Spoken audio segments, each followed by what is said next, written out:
Why don't we just get right into it? Yeah, Big, man.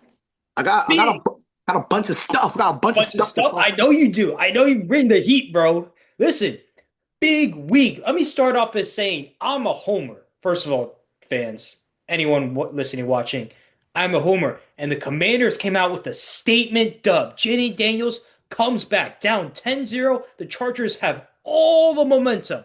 And what does Jaden Daniels do? Quan Martin forces a fumble. Marshawn Lattimore recovers it. We drive down the field. Touchdown. Easy score.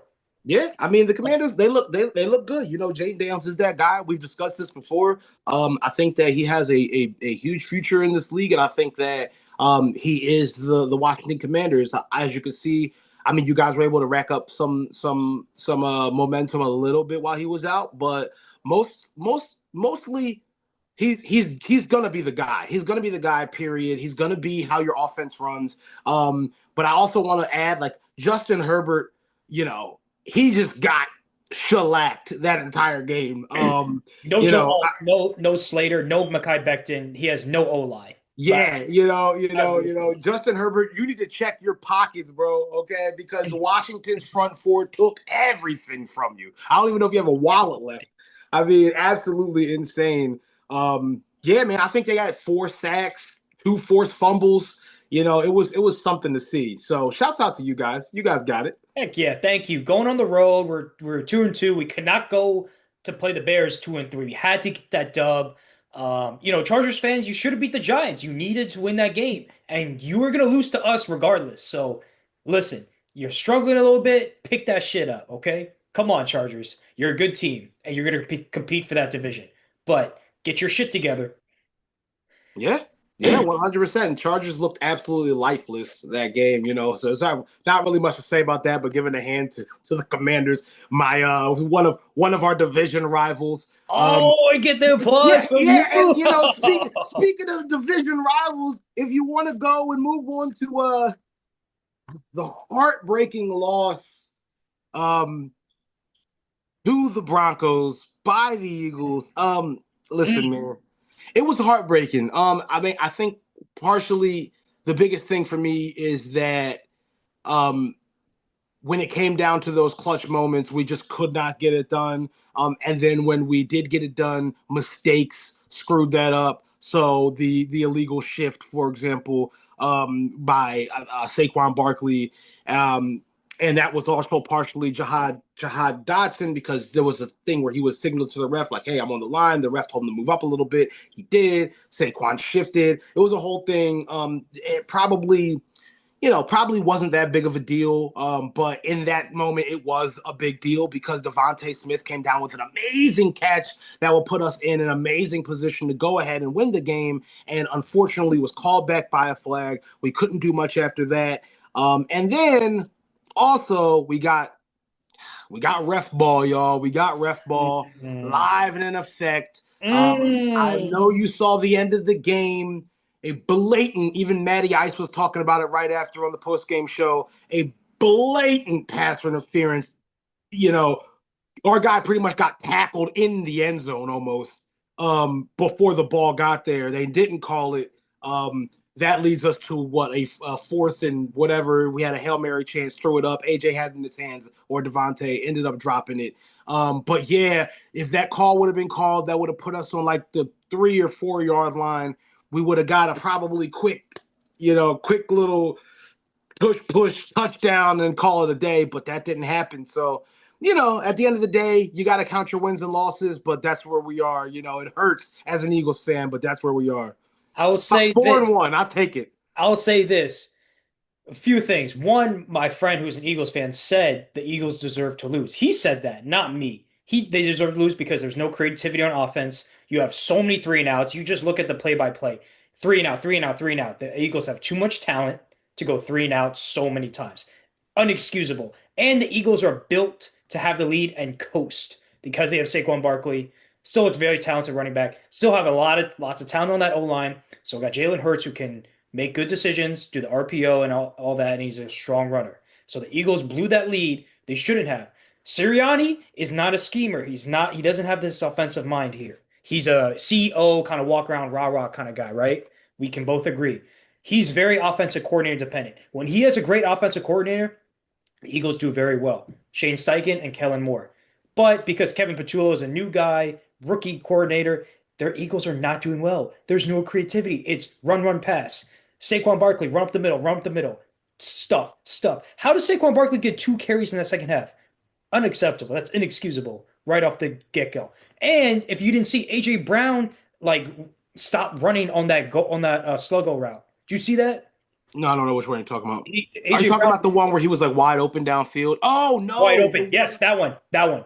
He stopped yeah, running. He yeah, stopped running. AJ Brown, if you're gonna complain and you want your touches, I get it. You gotta still block. You just gotta run your routes hard. And maybe that was the one time he didn't run hard, but that's the one time you weren't gonna get the ball. You were gonna get the ball and score a touchdown. You yeah. got if you want to be the a Hall of Famer, top five receiver, you got to run hard on every route, bro. Because you're not getting the ball that much, it's that important to run hard every time because you never know when you're gonna get it. Yeah, I So mean, I could agree with the fact that how the Eagles played, they technically did deserve to lose. Um, I don't know. Well, I don't know if I want to say they deserve to lose because they did build a 14-point lead. It's the allowing teams to come back from 14-point leads and stuff like that. That's the scary part.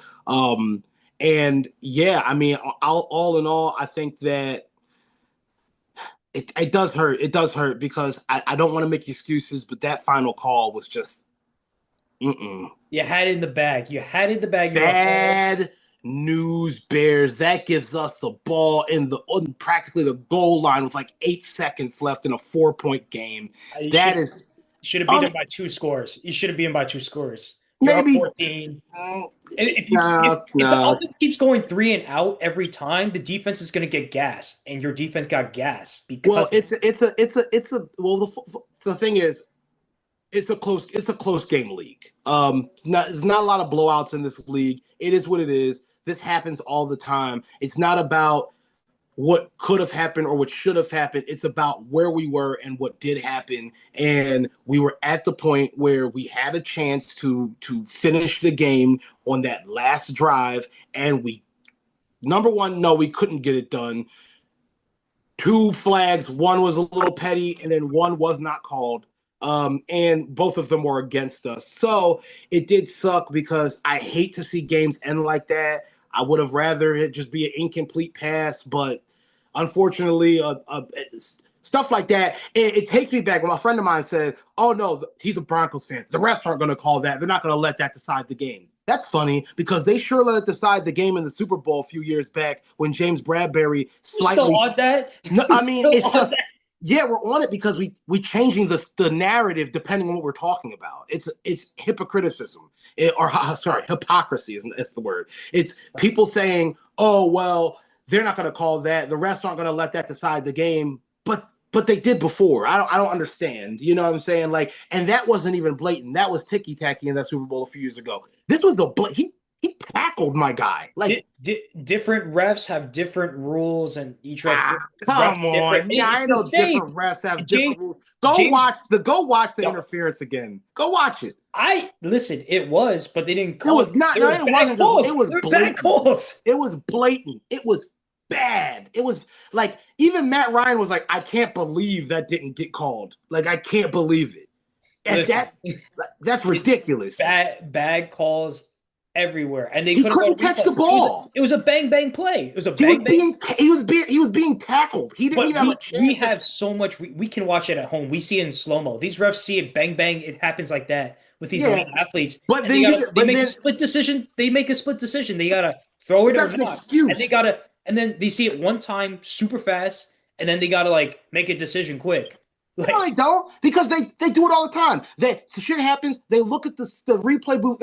And then they either say, "Oh but they yeah, there didn't. was a They foul for didn't look this." at it that time. They didn't, and they kept it pushing. They don't always look at every replay at They every should because of the because well they look at it when it's like something like that. For example, they picked up that flag that was intentional grounding.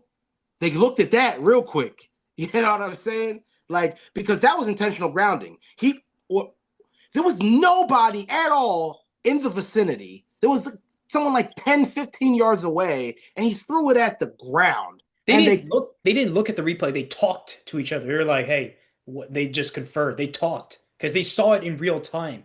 They had to make a decision. I don't think they went to the replay. They talked to each other. I don't think they saw it because you can't go back and look at every flag or every call or non-call. It's only if it's like it's a score. If it's a touchdown, right? They go will look at the replay. They'll go like if there's a challenge, obviously they go look at it. If the booth says something, but like if they throw the flag, okay, they throw the flag like for the intentional grounding. They talk about it quickly. They say yes or no, and they got to make a decision. but they have to look at that. They can't just say yes or no without looking at anything for reference. But that's what they do. Like they can't stop the game all the time for every call, though. Well, they didn't stop. They wouldn't have to stop the game. I mean, it was blatant on the replay. It was so blatant that it was like insane that it wasn't called. Like that's what I'm saying. Like it wasn't like a grab of the jersey. It wasn't like a little hand fighting. Dude was getting tackled in the middle of his route. What? The Commanders had the same play. We played the Giants. It was like 2022. Curtis Samuel is the last play of the game to win the game. Curtis Samuel goes up. The guy tackles Curtis Samuel before the ball's even there. And there was no love for Washington because, And how'd you feel about that? You were pissed. And you know you should have got that. You should have got that call. You should have won that game. Two calls. They fucked us up because Terry said, "Am I good?" He pointed at the line. Ref said, "Good." Then Terry stayed, and then the ref threw the flag. And I was like, "The fuck? That's some shit right there." Well, bro. the funny part is, if you even go back to the other flag where Devontae Smith caught that big ball and there was a legal shift, like they didn't throw the flag until after Devontae caught the ball. Why?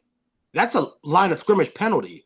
If you're seeing you see an illegal shift immediately. So you don't. So I don't know. Maybe the script writers just wanted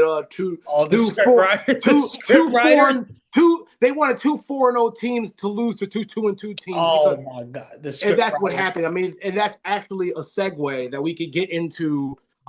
Ladies and gentlemen, the Bills lost Listen, to the Patriots. The Patriots are a decent team, and it's a division rival. Sunday night, the Stephon Diggs revenge game. Listen, they came out to play. It's everyone thinks the Pats are suck like the Dolphins. No, they're decent.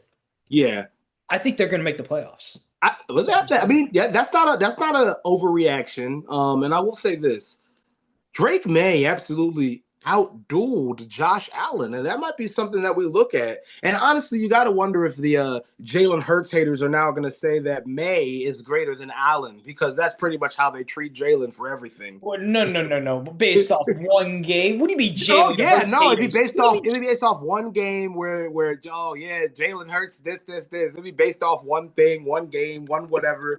Oh, now all of a sudden this quarterback's better than that quarterback. But, hey, we'll see. I always said he's a good, not elite quarterback for Jalen Hurts. And I get all this hate. Like, oh, my God. Because you want to know why? You want to know why you get the hate? It's because and you're not the only person to say that. So don't think you're the only one getting hate. You're a lot of people say that. But because I feel like with Jalen, the goalposts always have to move, or there has to be a slight somewhere, some way. So Jalen can go off for example, right? Jalen damn near threw for 300 yards in that game against the Broncos, right? Now, apparently, stats matter more than winning, according to the pundits of the NFL and every fan that existed, because everyone talks about Josh Allen and his stats, talks about this guy and his stats, that guy and his stats, and forget the guy who won the Super Bowl, forget the guy who was Super Bowl MVP, forget the guy who, is doing what he does on the offense and playing his role very well. Forget all that. Let's just talk about stats and stats and stats. Okay, so Jalen Hurts puts up the stats. Oh, well, now it's like the narrative changes to something else. You see what I'm saying? Like he put up stats for 2 weeks and he still gets slighted. I'm looking at like his whole season. Like I look at yards, I look at passer rating. You got to look at touchdown interception ratio. Like he doesn't have thrown none, by the way. But his touchdown interception ratio is pretty. It's not great. It's good. Literally has not thrown a pick this year. Listen, same with Jaden Daniels, but at the same time, Daniels was hurt for 2 games. Yeah, but Jalen Hurts has never thrown for more than 25 touchdowns in a season. So That's what? good. That's not great though. That's So what? good. Like this is a pie, right? Part of stats are part of the pie. Winning's part of the pie. For the team, winning's the whole pie. But for your player, like your legacy, winning is part of the pie, right? Because Nick Foles won a Super Bowl MVP, yet the Eagles moved off to him. Yeah, because he's He not outdueled he didn't Brady. show he didn't show that he can be the guy. I mean, he showed that he can step in and be the greatest backup of all time, like and go and win a Super Bowl after everyone counted us all out after Carson Wentz got hurt. But when they tried to start him again, it just wasn't going to be the case. It couldn't happen. You know, he's not a guy built for longevity like that. He left to go get the starting job. And yeah, you're right. He's not him. He's not that guy. No, it's not him. He's not him. Hurts. I always say he's good. He's good. He's just not elite because What do you have to? My question is this: what do you have to do to be elite? Do you okay, have to okay, be the okay, only person on your team who's putting up numbers? okay. Let's go over this. Let's just quickly, just because I did think about this. Being elite means lots of factors. All right, he's got the intangibles, all that leadership stuff. He's got talent. Does he have an elite like An, trait that an makes elite him stand? football IQ, he does. I wouldn't say elite football IQ. I'd say he has a great football IQ. Why? Because Why? what? Because Why? he did. What Okay. separates Hold on. him from an elite player when it comes to football IQ? Okay. Look at the plays that like someone like Lamar, Josh Allen, Patrick Mahomes makes. That's like something I can't see or Jalen Hurts doesn't make. Like Mahomes almost on the ground throwing the ball. Lamar Jackson running like almost running 20 yards back and like avoiding the sack and getting a 20-yard gain. That's That's not like football IQ. hold on. I'm just saying like talent. I'm saying talent, ability, like they have that. And when it comes to IQ, I don't see Jalen Hurts manipulate the line. I don't see him audibling this year. It's like, why? Why? Let me just ask this. If you're an elite quarterback, you got this. Why aren't you audibling and saying, hey, they're sacking the box? Let me just go route Devontae Smith, go route AJ Brown, do something. Are they not giving him the keys? No, I don't Can he think not they're. do that? I don't think they're giving Why? him. I don't think they're giving him the freedom. Like I don't think Kevin Fatullo's giving him the freedom, and I Oh, think but why? But why is elite? He's I elite, but don't know. I why? don't know why, but if you notice in the past when he has done that, I mean, it's been stated that last year, which was the Super Bowl year, um, by the players and the coaching staff, that almost every play that ended up being a big play was an audible or an adjustment called at the line by Jalen Hurts. Okay, So so if that's why the that's case, not happening this year, I don't know. then why? Like, no one's gonna handcuff Tom Brady or Peyton Manning. Like Peyton Manning would always be saying shit at the line every play. He's always saying to doing this, doing that, audible, change the protection, do this, changing the play. He's always done that. Like, why would you handcuff your quarterback? Is that Patullo? Well, that Sirianni is also the head coach, so he has final say on that too. And Sirianni saw him do that. Patullo saw Hurts do that for what you're saying, and yet they still handcuff him. But why? I don't know. I mean, Why? that's not a Jalen Hurts problem though. That's a It coaching problem. it's partially his because let me explain this. Part of the reason why someone is elite is because look at how coaches call plays for each quarterback and situation, right? We both agree Bo Nix is above average quarterback. But the way Sean Now, Payton Bo Nix is good. okay. I digress, but Sean Payton is calling a ton of passing plays for Bo Nix. Greg Roman, usually a run-heavy OC, is calling tons of plays, tons of passing plays for Justin Herbert. Why? Because they trust them more with the ball throwing it than running it. Now the Broncos and Chargers have good running backs, right? But they've changed their style because they trust these guys. Is Patullo that vanilla and conservative? Does he not trust Jalen Hurts? I mean, all coordinators, Steichen, Brian Johnson, Moore, Catullo, to a certain extent, Sirianni, have done have always had conservative play calling. The theme for Jalen Hurts has always been conservative for the most part. Now, why? That's the reason. That's why I can't put him as elite because of that one factor. It's I don't because know, but I'm gonna say this. I wanna point something out that further proves my point about Jalen Hurts and his style of play and how he plays and how he helps his team win. If you notice, the numbers that everyone wants him to put up, oh, he just threw for 280 yards. Is anyone talking about the fact that he threw for 280 yards on Sunday? No. Everyone's talking about the fact that the Eagles lost. And it further proves my point that, like, to be honest, we don't want the guy to throw for 280 yards and lose because I don't feel good today. I don't feel good today that we lost, even because Jalen put up good numbers. He did put up good numbers. He did take sacks, not fully official sacks, not all of them, but like he just stepped out of bounds a little bit behind the line. But like he put up, if you look at the stat line, you didn't watch the game, and you look at both Bo Nix and Jalen Hurts' stat line, you'd be like, wow, Jalen Hurts really balled out today. But when you watch the game, you're like, I mean, not really, you know what I'm saying? But when he throws for 150 yards and he makes calculated throws and he's not unleashing random balls down this field to AJ and he doesn't play reckless like he kind of did play against the Broncos, we win almost every time. So I think that at a point, we have to realize that when we're analyzing the QB position, it's not about who can throw the most and who can throw the farthest and who can put up that many touchdowns. It's not all about stats. I think that stats are an overstated thing, not only in sports, but not only in football, but in sports overall. And I say that because stats have no context. You can't look at a stat sheet and say, well, wow, this game wouldn't really like. I've seen games like, for example, just a quick example, because I know we got to move on. We got to talk about a bunch of different stuff. But a quick example. I watched the UFL, the United Football League. It's the the old XFL and the USFL merged and turned into the UFL. Bryce Perkins, he used to play in the NFL, forgot who he played for. And I think he actually did just get signed to a new contract because of how he played last year in the UFL.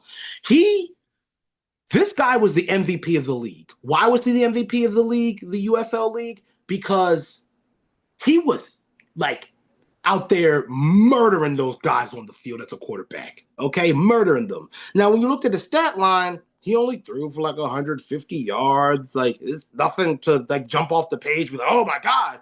But if you watch those games, he was the MVP of that league for a reason. That dude was dominating, keeping plays alive, just making clutch plays at the right moments. And that to me is what makes an elite quarterback. Making the right plays at the right time. I don't give a damn if you throw 50 yards for an entire game. If those 50 yards come with a game-winning play, I love you. I don't give a shit. there's who's better, Dan Marino or Brad Johnson? Or is Marino better Brad than Johnson, Yes, Brad Johnson Dan won the Super Bowl. Marino. What kind of question is Okay, that? Dan Marino doesn't have a ring, yet you still say Marino. No, but that's different though, That's because like different. How is that it's different? different. Well, how many times did Brad Johnson go to the Super Bowl number one? One, and he won. One. He What won. was he Super Bowl MVP? Probably Well, he not. won. He won. Okay, Oh, he Joe Flacco. won. Oh, Joe Flacco. Like you said, stats don't matter. But oh, Dan okay. Marino, No, Joe yes. But no, because at the end of the day, Jalen Hurts has been twice. He's been an MVP frontrunner once. He was the Super Bowl MVP once. He has been an All Pro. He's been in the Pro Bowl. He's been like Brad Johnson has none of those things under his belt. He just won a Super Bowl because he was on the team. I mean, and he was like, but at the end of the day, so what? Like, so what if Dan Marino doesn't have a ring and this has a third? Yeah, we know that Dan Marino's a better quarterback. I get that. But the fact that Jalen Hurts won the Super Bowl isn't the only reason we put him at elite status. It's it's winning clutch, it's being clutch, it's winning in clutch moments, it's making clutch plays, it's putting your team in the best position. I mean, this I've talking about broken records. I've said this stuff so much. It's putting your team in the best position to win. Josh Allen can go out there and throw for 300 yards. And at the end of the game, matter of fact, who did it? Was it Baker Mayfield who went out there the other week against the Eagles last week and played a masterful game, freaking but then threw a pick in the end zone for the final to put a nail in the coffin for us. So does that make him elite because he threw for 300 yards but threw a pick in the end zone to fuck himself? Well, here's the part you're forgetting. Getting there, right? He still did 80% of the work, And then right? fucked up when it mattered. He put in 80. Jalen Hurts doesn't need to do 80% of the work. He just needs to do the other 20, Well, right? who else is doing the rest of the work? Saquon, the running game. Saquon has done shit this year. Saquon, even last year, you could go back last Why year. are we Saquon 4-1? because your defense is fucking amazing. Our defense has 0 points. You blocked a field goal. That's special teams, but that only happened once. That was Jordan Davis and Jalen Carter. That's Okay. defense. No, I get that. No, fair. That's fair. But that only you attributes you have so many 3 and outs. that only attributes one touchdown of the entire year so far. You still have so many 3 and outs. Like, it's crazy how talented the Eagles have, and there's so many 3 and outs. Who is driving the Eagles' offense? Who's driving it right now? It's AJ Brown. AJ Brown. It's AJ Brown. Yeah. AJ Brown has had 2 games over 100 yards. It's Brown, and I'll say this why. How? He just had to go on Twitter and bitch and moan because he's not getting the ball. How is he driving up through 5 weeks? Okay. Saquon is stacking the box, right? Dallas Goedert is driving the team more than AJ Brown. I mean, if you want to go Goddard, yeah, but it's not like Jalen Hurts. Amazing. It's okay. It's not Hurts. It's not Hurts. It is Hurts. It's not. It's okay. AJ Brown is the best player for the Eagles right now, and he needs to get the ball more for the Eagles to be more successful. Yeah, I get that, but he's not. He just started getting the ball. He got the ball a good amount last game, and 2 games ago he got the ball a good amount. But outside of that, we're in week 5. He's had 2 good games. Other games he's had less than 3 catches. And everything else is either Jalen with his legs or throwing to Dallas Goedert, or just making good plays. Okay. Jahan Dotson. That's what I'm saying. When you got a guy getting it to Jahan Dotson, getting it to Dallas Goedert, getting it to and then AJ gets 1 catch at the end, Devontae gets 2 catches at the end, you're knocking it out to. If you look at the amount of receivers that are actually getting the ball, even though some of them may have 1 or 2 catches, he's actually spreading the ball out. If you really think about it, he's giving it to Saquon with throws. He might only get AJ once or twice a game, but he's getting it to him. He's getting the ball. He got the ball to Devontae once or twice a game, but he's getting it to him. He got the ball to Dallas Goedert 4 or 5 times in the game, got it to him. If he's not doing any of that, he's using his legs. Saquon is absolutely non-existent this year, so we can't say they're being carried. They're 4-1 for a reason, and that reason is Jalen Hurts. It has to be, and special teams. There's no other option. Defense. Okay. Defense ain't scoring points. Defense. We have to score points. Defense keeping you in these games because your defense. You're right. They're keeping us in the games, but they're not scoring. We have to in order to win a football game or any sport, you have to put points on the board. Hey. What is the saying? Defense wins championships, right? You're right. Yeah. Right. Okay. How much time we got? I'm sorry. We made this the Commanders Eagles podcast. It really is, which is okay because we're homers at the end of the day. We did talk about Josh Allen a little bit. Josh Allen and the Bills are just fine. They need to stop the run. What game do you want to talk about next? Any game? Big storyline. So I think big storyline right now is the fact that going back to the Eagles broke the Chiefs, ladies and gentlemen, 28-31, defeated by the Jags. Trevor Lawrence shows off with an insane game-winning scramble, and Lawrence, I looked at it. Lawrence might have just out Mahomes, right? I mean, it looks like he did. Okay. Yes, I'm going to keep giving us the credit. Shut up. Yeah. You keep giving the credit. You did not. First of all, number one, you did not break the Chiefs. Yes, we did. Chiefs did not. You did not. Chiefs are still good. They might be 2-3. Now, the Jags have always, 10 minutes. We got 10 minutes. Jags have always had a ton of talent, but they've always had coaching issues. So now they finally have a good head coach. They always had Trevor Lawrence, good weapons, all that. Stop trying to say that the Eagles broke the Chiefs. They did. Commanders broke the Bears last year off the Hail Mary. After that, They didn't win a single game to the last week of the season. Head coach got fired. Toxicity in the locker room, all that bullshit. The Chiefs are fine. They're stable. They still have the You talent. think? They're going to Let me make the ask you a question. playoffs. Do you think the Chiefs are going to the playoffs? Yes, no doubt. Yeah, Yes, yes, no yes. doubt. No They're doubt. under 500 right It now. doesn't matter. They'll be fine. They're just fine.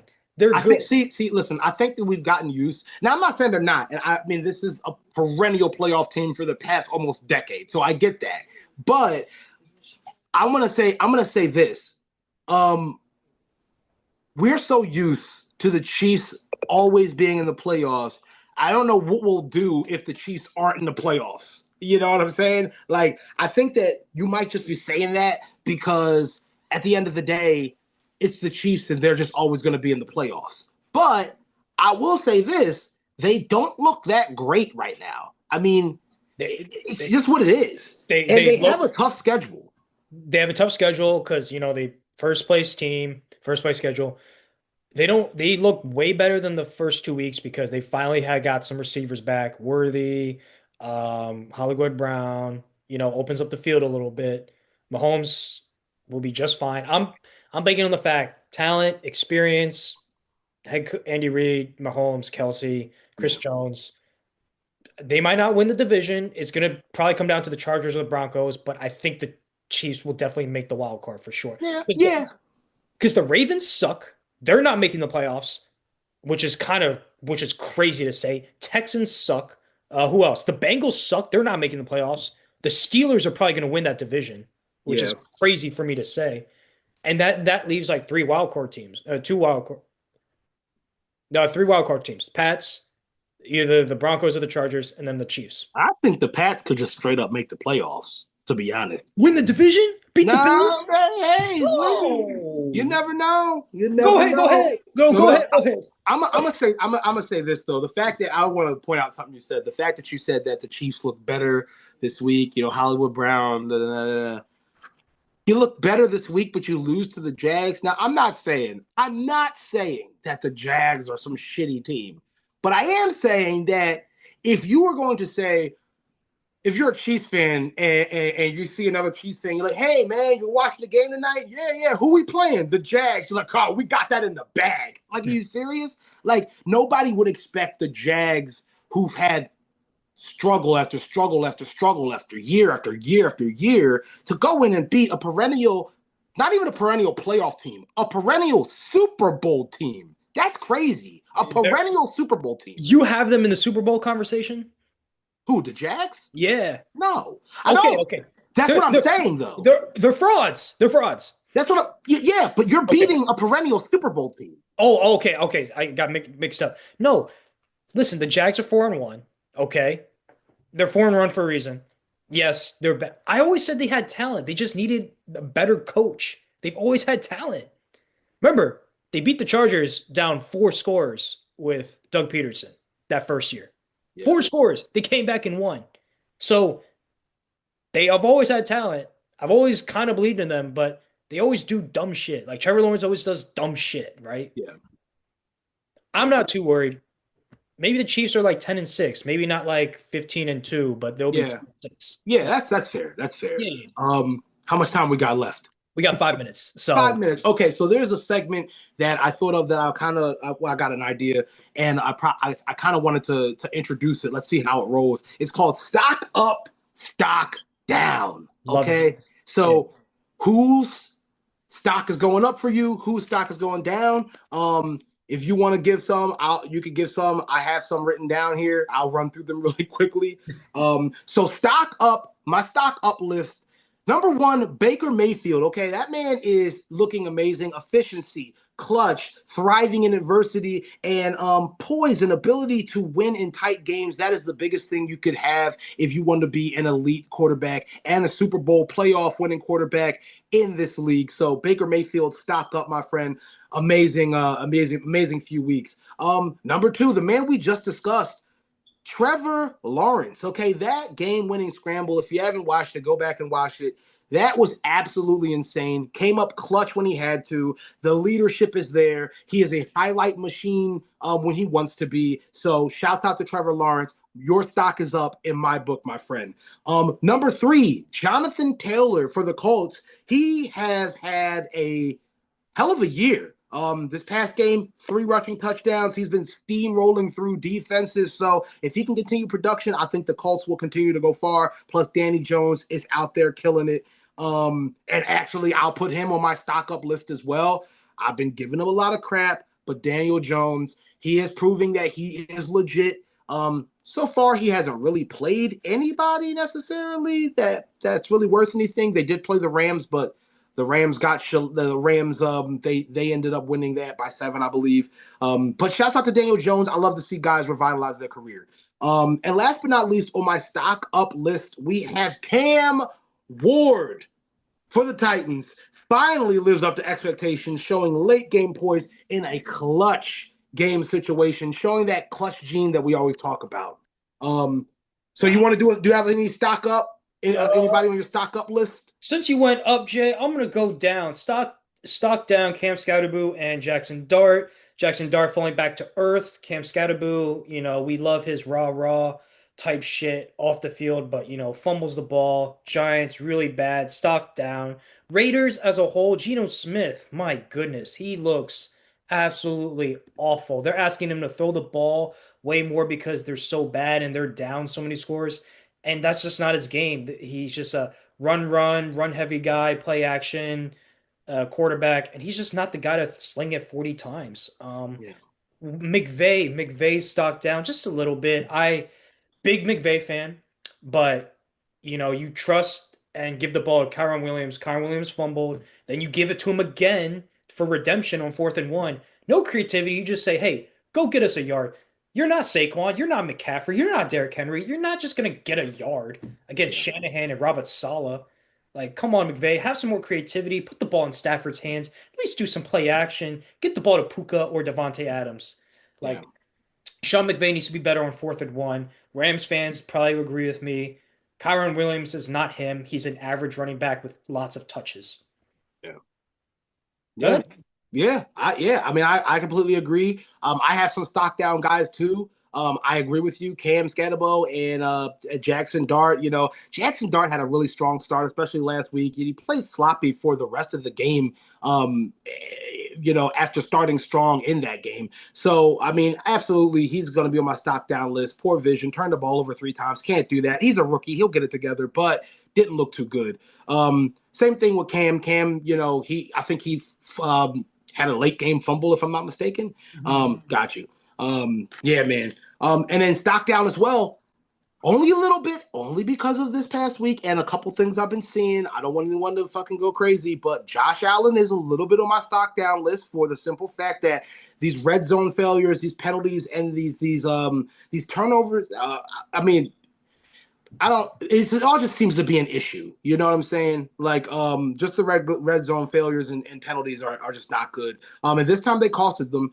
Even though they have been undefeated up at this point, discipline and execution has to get better. Another stock down guy, my guy Saquon Barkley. I don't even see a hint of who we saw last year. I know that it's partially play calling because they need to get him more on the outside and he's running inside. They're keying on it. They're loading the box and it's working this year. He just doesn't have the explosiveness. So Also, the Cardinals, Jonathan Gannon, get your shit together. Do not apologize for ripping that guy a new one because he turned the ball over off a 70-yard would-be touchdown. Anyway, sorry guys, that's it for today. we're out I'm of Z time. Shaw. I'm Jay. We are running out of time, so thank you for watching. Thank you for listening. Tune back in next week. We got way more videos coming out, some more skits. So obviously, week 6 update coming next week. So look out for that. Like, comment, subscribe. Love you guys. Thank you.